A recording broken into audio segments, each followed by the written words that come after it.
and let's just see what it sounds like when we kick this in.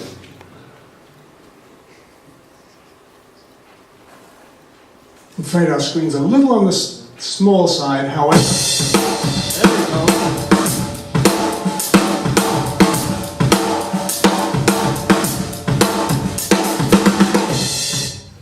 I think you can tell immediately what that's doing. It's giving a nice bit of life. It's just opened up the top end. It's really cool. So essentially, you've got the whole kit with just the 3 mics. If you just did that on the foot, the bass drum, the kick drum,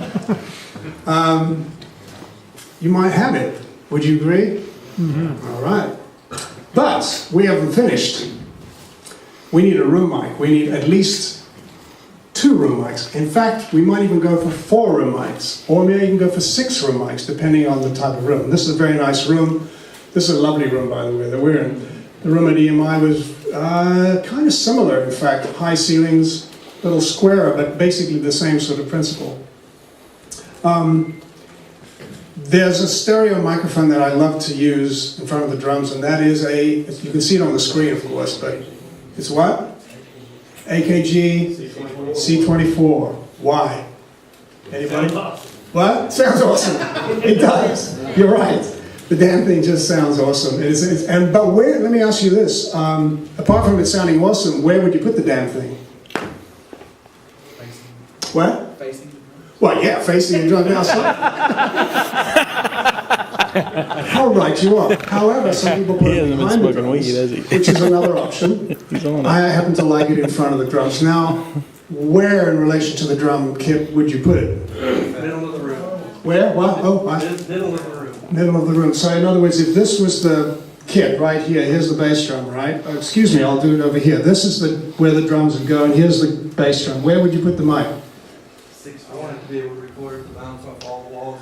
Yeah, but you missed the point that I said earlier. There would be a bunch of these mics. So where would this particular one go? Who said something? 6 feet back.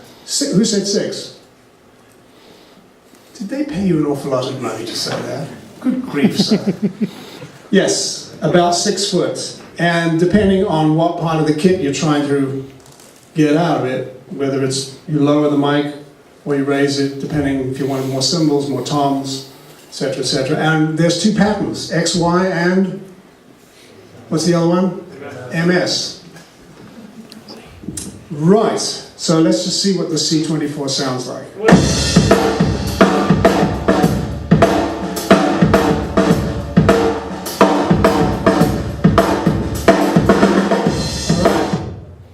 Now, obviously, it's a bit thuddy, a bit thick, like me. And I want to use 2 sets of EQ because I want to see if I can do something a little unusual. On the SSL, we're going to go in and put a bit of 10K in. Nothing there. And we're going to roll off some 300. And then, let's put that in first and let's just see what we got. Just incrementally improve it.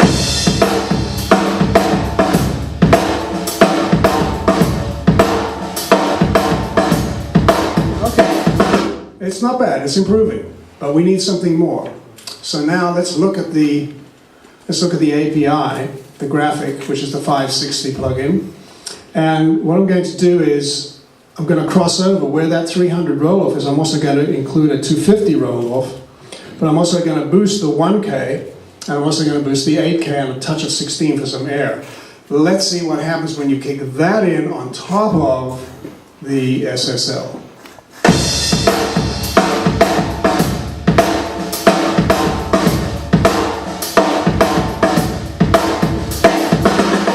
So you really hear immediately that the snare is popping through. We've got a nice bunch of top end. If you want to hold the questions for later, we have to be Q&A at the end. And USSA, is that what it says? Marvelous. It's very fine.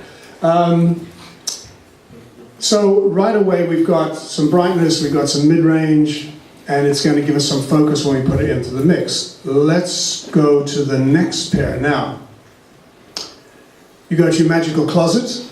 John opens up the closet, says you're allowed in. What's the best classical microphone utilized?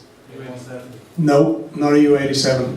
M49. M49 is only used in certain aspects. M150. It's an M50. I'm sorry, I think M50 is correct, yes sir. One of the great microphones of all time. If you go to any of these big classical sessions like at EMI or in LA, in any of the scoring stages, tons of M50s. So now we've got our relatively close room mic. Let's see what happens when we put the mics at the far end of the room. Pair of M50s, and let's hear it. Yeah.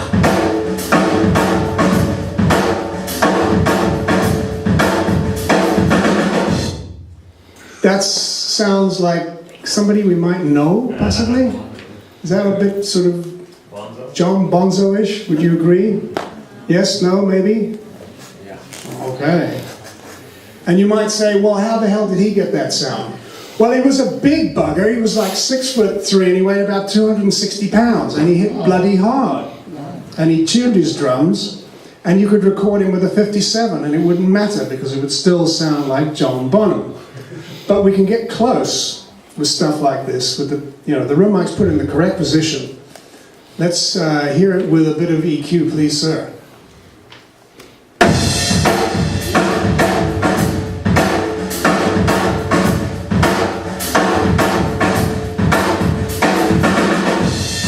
Right. Now you can see, what did we do? We did a touch of 10K, a little bit of 1.5, we want to bring the snare out, and just down the bottom end, just a little bit of 50 cycles, and that's basically it. I didn't really hit it that hard, but immediately those SSL EQs are just making the thing speak. Yes? No? Maybe? Are we? Lovely, lovely. Okay. Now, I forgot how funny, we got an accident. The accident was this one, just play it for a second.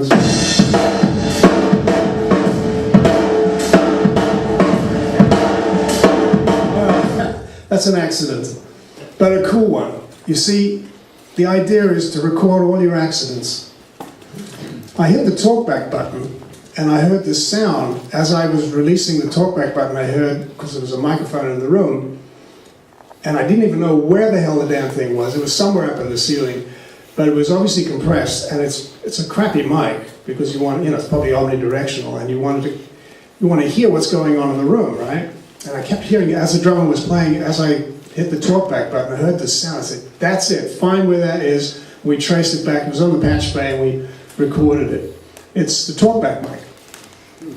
Now, just for giggles and grins, let's put some EQ in.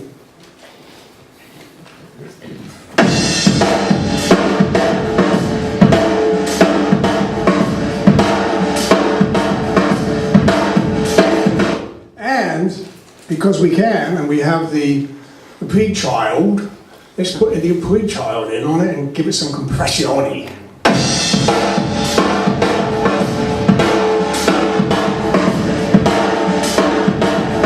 Yeah, make it sound stupid. We like that. We like stupid.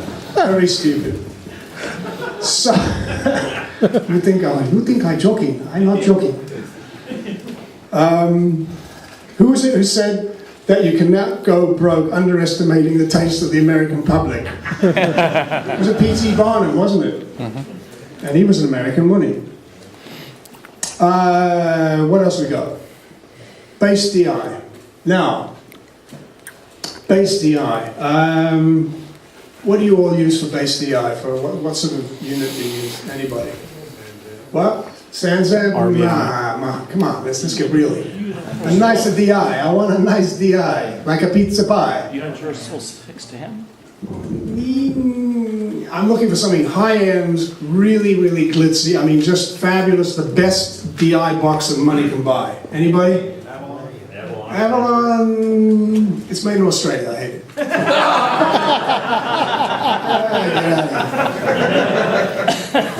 Now, there's a thing called a millennia. Anybody know millennia? Well, everybody, thank you for coming.